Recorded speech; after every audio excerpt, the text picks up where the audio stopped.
This is what the trail looks like today. Super grateful to be hiking. Grateful to be up here in the middle of nowhere with this kind of view. It's a super nice day.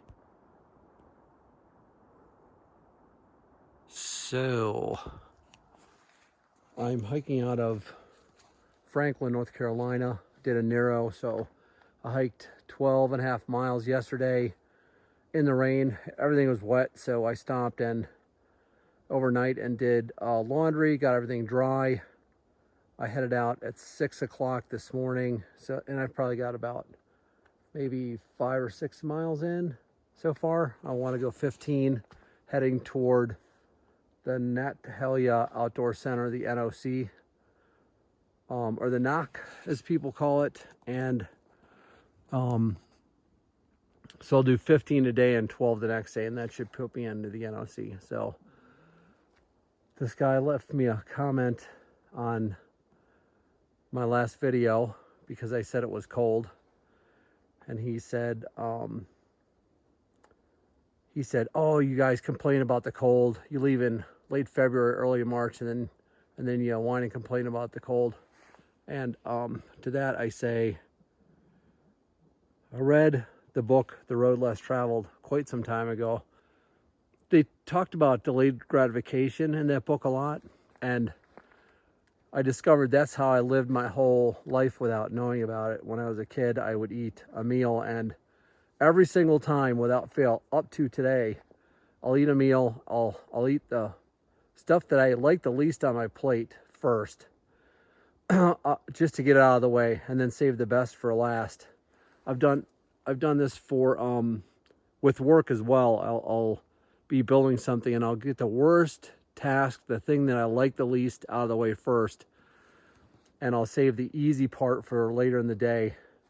So I always have something to look forward to, and I always get the dirty work out of the way to begin with. I mean, my whole life's been that way. Who knew?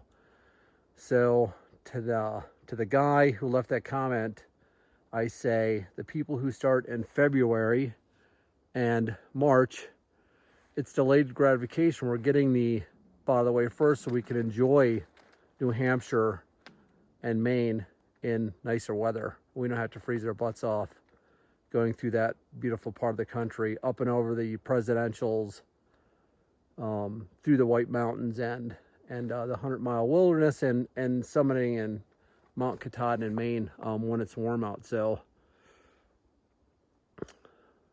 you know, I camped one night. I pitched my single wall tent on 2 inches of snow. It was 22 degrees at night. The wind was gusting at 45 miles an hour. And I think I earned the right to either say good things about that or complain about it. I actually earned the right to do that. And to the guy who made the comment, from the comfort of your living room, wherever you are, you don't deserve to leave a comment like that. So, enough complaining.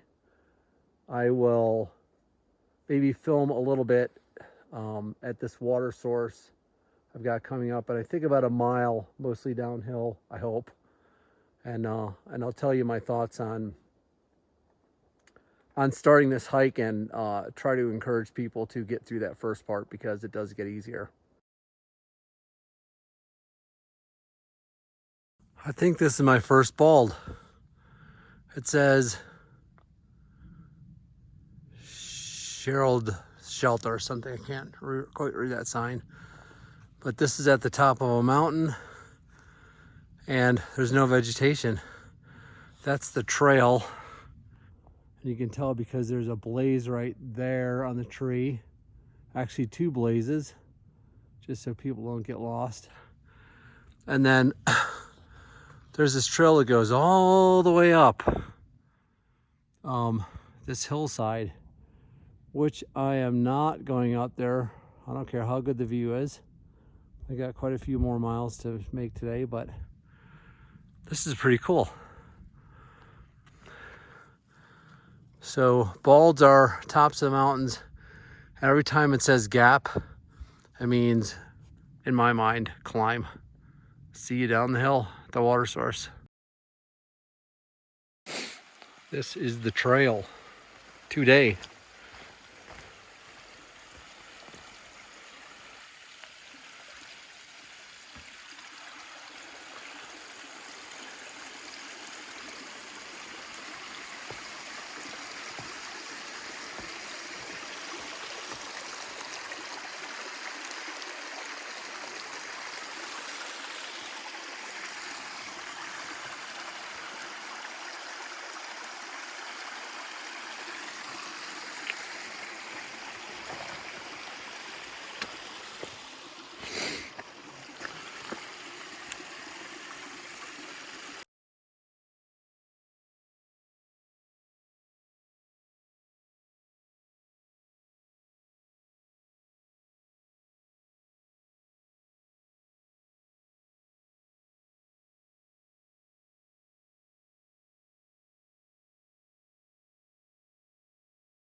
This is what the trail looks like early today. Like a green tunnel, only dark.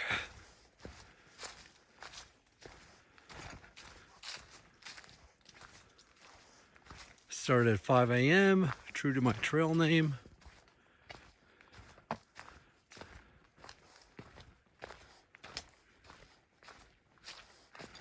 Pretty interesting, literally like a tunnel. I want to give a shout out to Barbara. I've been thinking about you on this hike. Every time we did a practice hike when I practice hiked in Florida a couple times, she went with us, Fran and I, or me, and she's always jumping at it. We hiked in Jordan through the Wadi Kilt one time. Believe it or not, she found this hike, and it was through this section of it was like this big rock riverbed, more or less. And you could tell, like ancient civilizations lived along this riverbed. They dug into the rocks and made homes, and it wound up in Jericho. So we're hiking buddies. So I know you enjoy this trail. Thank you for supporting me. That is all. I will talk to you later. Climbing out of this valley, going to the top of this mountain, and I'm going to have about a 5-mile straight down into the NOC, into Natahalia Outdoor Center. But I was thinking about you, Barbara. Barbara is a friend of Fran's. They're both in Peace Corps.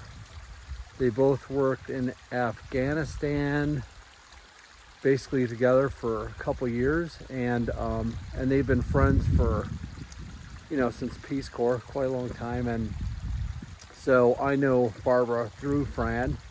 We've become friends. I put in a new kitchen and bathroom for her. But anyway, she is always up and game for a hike of any kind. Anytime you say hike, Barb is up for it. She goes hiking with Fran all the time. She's been hiking with me several times in Florida. We went hiking once, and we went hiked through the Wadi Kilt. It was Barb, Deb, Fran, and myself. Fortunate to hook up with those guys. I think it was Barb's idea, actually. And it was just this big ancient riverbed in the middle of nowhere. I mean, in the middle of nowhere in Jordan. And it took a day to hike it. And in the sides of this old rock riverbed where, civilizations used to live, and or Bedouins anyway, they dug holes in the rock in the side of this riverbed and made their homes there. And on that hike, 2 little Bedouin kids came up out of nowhere, and they didn't say anything because they didn't know English, but they silently guided us to Herod's Castle, which is, I mean, if they didn't show us where it was, we would have walked right past and or over it. So that was pretty cool. You could see some of the old inlaid tile in the bathhouse area, I guess, or whatever. Building had long been gone, and then they silently left. And then we winded up, well, the end of the hike was ended in Jericho, I think. Boy, I hope I have that right. But okay, I'm gonna get some water here at this nice source behind me, and then up this hill, and then quite a long, probably the steepest decline of the whole hike so far into the NOC. So peace, Barb. This is the top of the hill before going down into the NOC. I'll just show you. I'll give it a 360.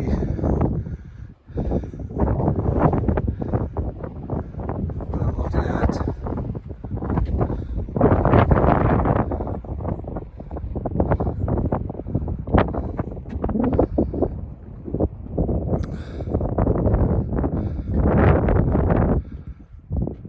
Sure, it came over those mountains. I'm positive of that. And then I'm going to imagine the Smokies are going to be the ones that are all through here, which is what I'll be kind of ridge running the next probably 10 days. So, ooh, it's freezing cold up here. I came up without my pack. I went up these stairs. There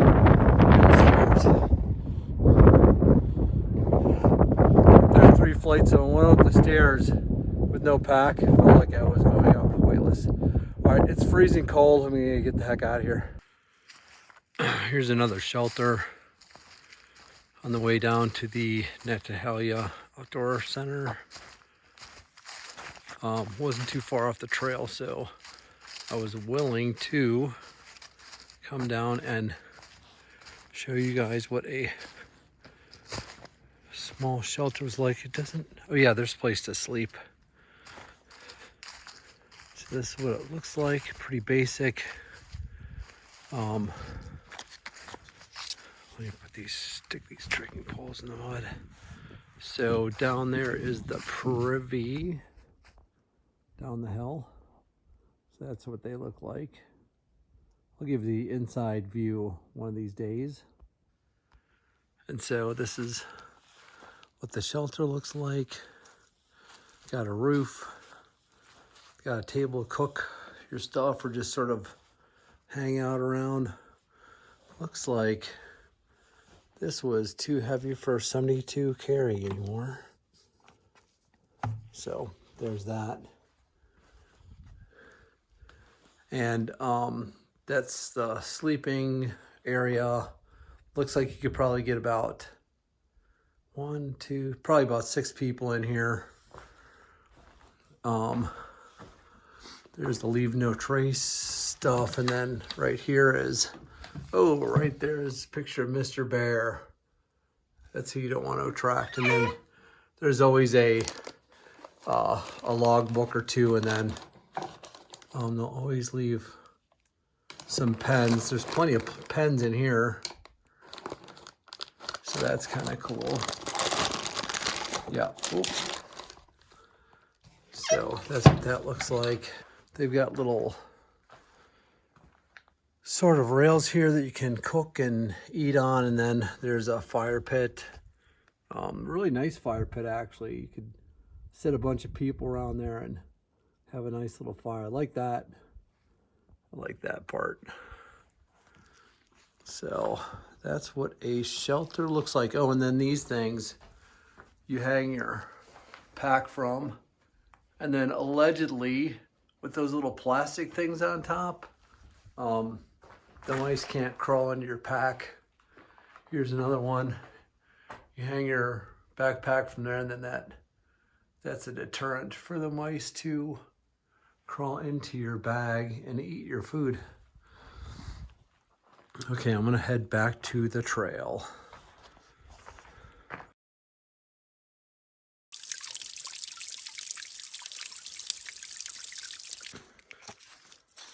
Okay, this hill is working me. I've been going down this for 4 hours straight downhill. It's like doing the stair climber backwards with 25 pounds on your back for 4 hours without stopping. Wow. And at the top of this downhill, for anybody coming up behind me, the very top peak of the downhill toward Natahalia is straight up terrifying.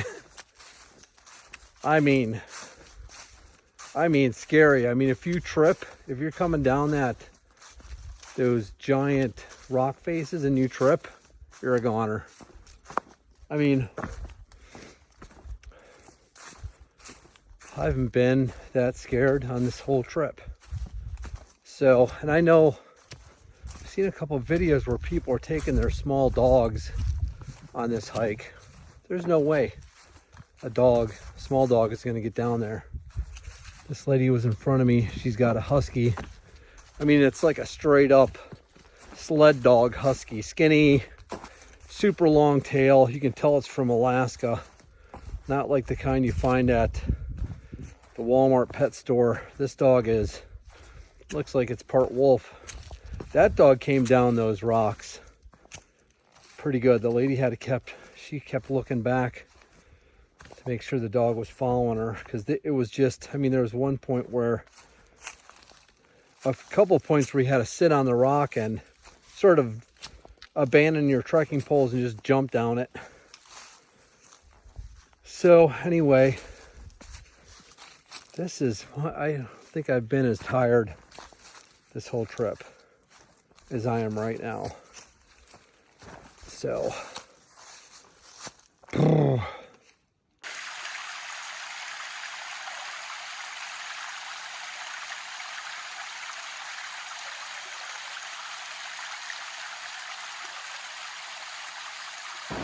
this is the famous Natahalia Outdoor Center. What I've been hiking to for an overnight. There is a restaurant right there. There's the Outfitters. There is a beer garden. And here's where a bunch of kayakers practice. They've got a bunch of gates set up. And you'll see them out here, I don't know, most any time of the year. So that's what that looks like. And then here's the other side of the river. I guess they stage in. I think they set this up as a sort of staging gate area too. And you can see like that green marker. I think they've got to come out in the current and go around it. And there's a bunch of chairs for people to watch. And there's an adventure center over there. I don't know what that's all about. And then here is the restaurant, which I'm going to go get a well-deserved burger. So there you have it. That's what the NOC is all about. It's just this big complex that they have kayaking, and then across the street is a general store, so you can get some resupply in there. You can go do laundry. A friend and I were here a couple months ago on the way through.